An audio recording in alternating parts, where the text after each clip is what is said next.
Hello, so this is a quick demonstration video for the ICE challenge. So here I'm on the home page, and down here I have a little link for the newsletter. So if I head here, it says, hey, you already have an email that exists. You might be receiving a newsletter already. Then you can return home.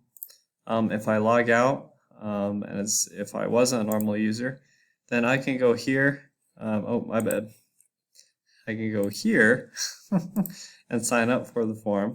So I can just do some random chris@gmail.com.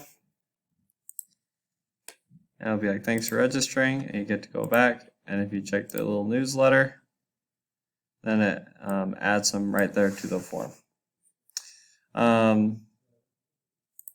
Yeah, but besides that, that is my demonstration video for the newsletter.